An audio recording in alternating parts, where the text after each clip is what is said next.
નમસ્કાર વાલા વિદ્યાર્થી મિત્રો, ધોરણ 8માં જે બાળકો અભ્યાસ કરી રહ્યા છે અને જ્ઞાન સાધના પરીક્ષાની તૈયારી કરી રહ્યા છે, બરોબર. તો જ્ઞાન સાધના પરીક્ષા છે એમાં તમારે ગુજરાતીમાંથી છે એ અમુક ટોપિક છે એ પૂછાય છે. તો એમાંથી ગુજરાતીમાંથી પૂછાતા ટોપિકમાં ગઈકાલે છે એ તમે નહીં, પરમ દિવસે તમે લેક્ચરમાં છે એ કવિ અને લેખક પરિચય પછી શબ્દાર્થ વિશે આપણે થોડીક ચર્ચા કરી હતી, બરોબર. હવે એના પછી છે એ આપણે ટેસ્ટ છે એ ગઈકાલે આપી હતી, પણ ઇલેક્ટ્રિસિટીના પ્રોબ્લેમના કારણે ગઈકાલે આપણે સોલ્વ નથી કરાવી, એટલે અત્યારે સોલ્વ કરાવી દઈએ છીએ.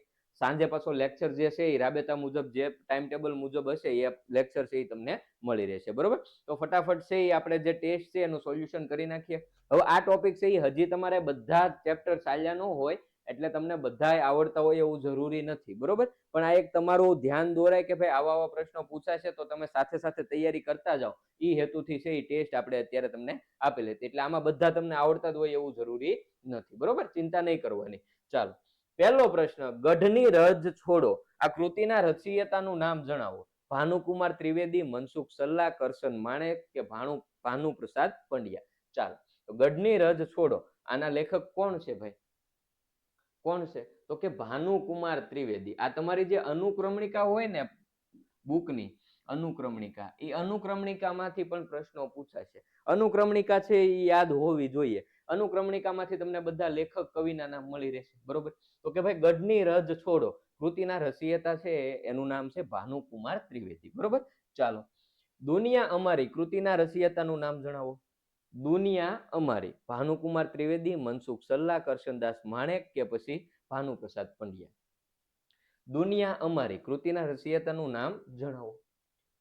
તો હજી તમારે આ ન આલ્યું હોય ચેપ્ટર, પણ તમને ખ્યાલ હોવો જોઈએ કે આ આટલું મારે તૈયાર કરતું જવાનું છે. તો દુનિયા અમારી આ કૃતિના રચયિતાનું નામ શું છે? ભાનુપ્રસાદ પંડ્યા. શું છે?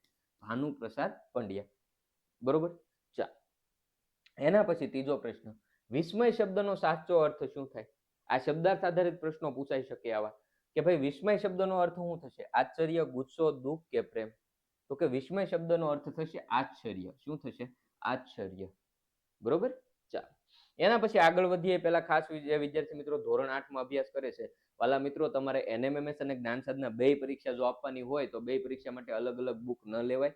બંને પરીક્ષાનો સિલેબસ આવરી લેતી બુક છે નૂતન એનએમએમએસ પ્લસ જ્ઞાન સાધના કોમ્બો બુક છે, બરોબર. 430 એમઆરપી છે, પણ 320માં તમારા નજીકના કુરિયર સેન્ટર સુધી આવી જાય, કુરિયર ચાર્જ ફ્રી રહેશે, બરોબર. 320માં તમારે બે બુક છે એ આવી જાય. બે બુક બોલે તો કોમ્બો બુક છે, બુક એક જ આવે પણ બંને પરીક્ષાનો સિલેબસ આવી જાય, બરોબર. તો ઓર્ડર કરવા માટે લિંક ડિસ્ક્રિપ્શન બોક્સમાં આપેલી છે, ત્યાંથી ન ફાવે તો આ નંબર છે, આ નંબર પર વોટ્સઅપમાં છે એ બુકનો ફોટો પાડીને મોકલી દો, અહીંથી સ્ક્રીનશોટ પાડીને મોકલી દો, અથવા તો બુકનું નામ લખીને મોકલી દો, તોય તમારો ઓર્ડર છે ત્યાંથી કન્ફર્મ કરાવી લેવામાં આવશે. ખાસ શાળા તરફથી મળતા બલ્ક ઓર્ડરમાં આમાં વ્યવસ્થિત ડિસ્કાઉન્ટ કરી આપવામાં આવે છે, બરોબર. ચાલો, હજી આમાં પણ ડિસ્કાઉન્ટ થઈ જાય શાળા તરફથી બલ્ક ઓર્ડર હોય તો એના માટે. ચાલો, પ્રશ્નો તરફ આગળ વધીએ એ પહેલા જે વિદ્યાર્થી મિત્રોને વોટ્સઅપ ગ્રુપમાં જોડાવાનું બાકી હોય તો વાલા વિદ્યાર્થી મિત્રો વોટ્સઅપ ગ્રુપમાં ખાસ જોડાઈ દો.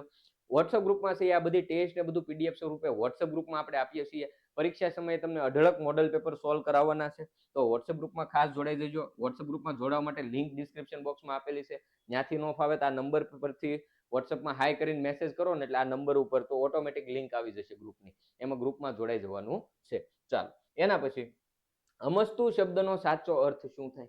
અમસ્તુ, આનો સાચો અર્થ શું થાય? કિંમતી, સુંદર, સત્ય કે નકામું?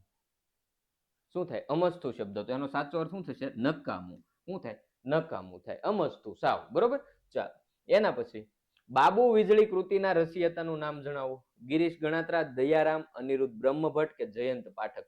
બાબુ વીજળી, આના રચયિતાનું નામ જણાવો. ચાલો, ગિરીશ ગણાત્રા, દયારામ, અનિરુદ્ધ ભટ્ટ કે જયંત પાઠક? શું આવશે બાબુ વીજળી? તો કે ભાઈ બાબુ વીજળી છે કૃતિના રચયિતાનું નામ છે અનિરુદ્ધ બ્રહ્મભટ્ટ. શું છે? અનિરુદ્ધ બ્રહ્મભટ્ટ, બરોબર. ચાલો, એના પછી અવમૂલ્યન એટલે શું? વધુ કિંમત આપવી, ઓછું મૂલ્ય આંકવું, કિંમત નક્કી ન કરવી કે મફત આપવું? અવમૂલ્યન એટલે શું થાય? અવમૂલ્યનો અર્થ શું થાય? આ છે એ તમારા શબ્દાર્થ આધારિત પ્રશ્ન છે. તો કે એનો મતલબ થાય ઓછું મૂલ્ય આંકવું. શું થાય? ઓછું મૂલ્ય આંકવું, બરોબર. ચાલો, એના પછી બકોર પટેલના કારેલા પ્રયોગ કૃતિના રચયિતાનું નામ જણાવો. જયંત પાઠક, કીર્તિદા બ્રહ્મભટ્ટ, હરિપ્રસાદ વ્યાસ કે ભાનુકુમાર ત્રિવેદી? બકોર પટેલના કારેલા પ્રયોગ, તો આના લેખકનું નામ શું છે ભાઈ? હરિપ્રસાદ વ્યાસ. શું છે? હરિપ્રસાદ વ્યાસ. બરોબર, ચાલો એના પછી નેક્સ્ટ, મોહરવું શબ્દનો અર્થ જણાવો. સુકાઈ જવું, ખીલવું, ખરી પડવું કે કરમાઈ જવું. મોહરવું, આનો અર્થ શું થાય? આ શબ્દાર્થ આધારિત પ્રશ્ન છે, તમને આવા પ્રશ્નો પણ પૂછાઈ શકે. મોહરવું શબ્દ સુકાઈ જવું, ખીલવું, ખરી પડવું કે કરમાઈ જવું, તો કે એનો અર્થ થશે ખીલવું. બરોબર, ચાલો એના પછી, વાવી ઉજાગરો કૃતિના રચયિતાનું નામ જણાવો. દયારામ, ભાનુપ્રસાદ પંડ્યા, ભોળાભાઈ પટેલ કે મંગળ રાવળ. વાવી ઉજાગરો આ કૃતિના રચયિતાનું નામ જણાવો. ચાલો શું આવશે જવાબ? આનો જવાબ આવશે મંગળ રાવળ. અને આમનું છે ને ઉપનામ તમારે યાદ રાખવાનું છે, સ્નેહાતુર. બરોબર, કવિઓના લેખકના ઉપનામ પણ તમને પૂછાઈ શકે, તો એ વસ્તુ તમારે યાદ રાખવાની છે. બરોબર, આમનું ઉપનામ શું થશે? સ્નેહાતુર. ચાલો એના પછી, દુર્ભાગ્ય શબ્દનો અર્થ આપો. દુર્ભાગ્ય શબ્દનો અર્થ, સદનસીબ, કમનસીબ, ભાગ્યશાળી કે સફળતા. દુર્ભાગ્ય શબ્દનો અર્થ શું થાય ભાઈ? ચાલો, શું થશે? કમનસીબ થશે. સદભાગ્ય એનો વિરુદ્ધાર્થી દુર્ભાગ્ય. બરોબર, ચાલો એના પછી, કલરવ એટલે કેવો અવાજ? મધુર ધ્વનિ, વાહનનો ઘોંઘાટ, વીજળીનો કડાકો કે પાણીનો અવાજ. કલરવ એટલે કેવો અવાજ થાય ભાઈ? નોર્મલ મધુર ધ્વનિ થાય. શું થાય? મધુર ધ્વનિ. બરોબર, વિકલ્પ એ છે એ આપણો જવાબ થશે. ચાલો એના પછી, મજાનો ખજાનો કૃતિના રચયિતાનું નામ જણાવો. કીર્તિદા બ્રહ્મભટ્ટ, ભાનુપ્રસાદ પંડ્યા, મનસુખ સલ્લા કે યશવંત મહેતા. મજાનો ખજાનો આ કૃતિના લેખકનું નામ જણાવો. તો કે આ કૃતિના લેખક કોણ છે? કીર્તિદા બ્રહ્મભટ્ટ. કોણ છે? કીર્તિદા બ્રહ્મભટ્ટ. બરોબર, આ બધું હજી તમે ભણશો, ચિંતા ન કરો. ચાલો એના પછી, નાથ શબ્દનો સાચો અર્થ શું થાય? દાસ, મિત્ર, સ્વામી કે શત્રુ. નાથ શબ્દનો સાચો અર્થ શું થશે? દાસ, મિત્ર, સ્વામી કે શત્રુ. તો કે એનો અર્થ થશે સ્વામી.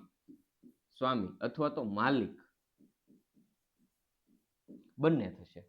બરોબર, ચાલો એના પછી, ચીલ ઝડપ કૃતિના રચયિતાનું નામ જણાવો. અનિરુદ્ધ બ્રહ્મભટ્ટ, યશવંત મહેતા, ફાધર વાલેસ કે હરિપ્રસાદ વ્યાસ. તો ચીલ ઝડપ કૃતિના રચયિતા કોણ છે? યશવંત મહેતા. કોણ છે? યશવંત મહેતા. બરોબર, એના પછી, સાયકલ સવારીની ખાટી મીઠી કૃતિના રચયિતાનું નામ જણાવો.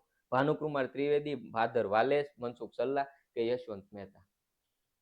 સાયકલ સવારીની ખાટી મીઠી કોણ છે લેખક? એના મનસુખ સલ્લા. કોણ છે? મનસુખ સલ્લા. બરોબર છે, ચાલો તો અહીંયા છે એ તમારા જ્ઞાન સાધના માટે જે ટોપિક હતો એના 15 માર્કનું જે MCQ હતા એનું સોલ્યુશન આપણે કરી નાખ્યું છે. બરોબર, હવે પછી છે એ હજી NMMS ની પણ ટેસ્ટ લેવામાં આવેલી હતી, એનું સોલ્યુશન પણ તમને ચેનલ પરથી મળી જશે. અને સાંજે છે એ પાછું રાબેતા મુજબ ટાઈમ ટેબલ મુજબ જે લેક્ચર હશે એ લેક્ચર છે એ આવી જશે. બરોબર, તો જે બાળકોને હજી વોટ્સઅપ ગ્રુપમાં જોડાવાનું બાકી હોય તો ખાસ વોટ્સઅપ ગ્રુપમાં જોડાઈ દેજો. વોટ્સઅપ ગ્રુપમાં જોડાવા માટેની લિંક ડિસ્ક્રિપ્શન બોક્સમાં આપેલી છે. ન્યાલી વાલા તમને ન ફાવે તો આ નંબર છે, આ નંબર પર વોટ્સઅપમાં હાઈ કરીને મેસેજ કરશો એટલે ઓટોમેટિક વોટ્સઅપ ગ્રુપની લિંક મળી જશે. ખાસ વોટ્સઅપ ગ્રુપમાં જોડાઈ જજો, કારણ કે વોટ્સઅપ ગ્રુપમાં જોડાવાથી છે એ તમને પરીક્ષા સમયે અઢળક મોડલ પેપર મળી રહેશે. તો મોડલ પેપર છે એ વધારેમાં વધારે સોલ્વ કરશો એટલો બેનિફિટ તમને થશે. બરોબર, તો વોટ્સઅપ ગ્રુપમાં જોડાઈ જજો. વિડીયો લાઈક કરવાનું બાકી હોય તો વિડીયો લાઈક કરી દો. ચેનલ સબસ્ક્રાઇબ કરવાની બાકી હોય તો ચેનલ સબસ્ક્રાઇબ કરી દો. ફરી પાછા મળીશું, ત્યાં સુધી રજા લઈએ. ખૂબ ખૂબ આભાર.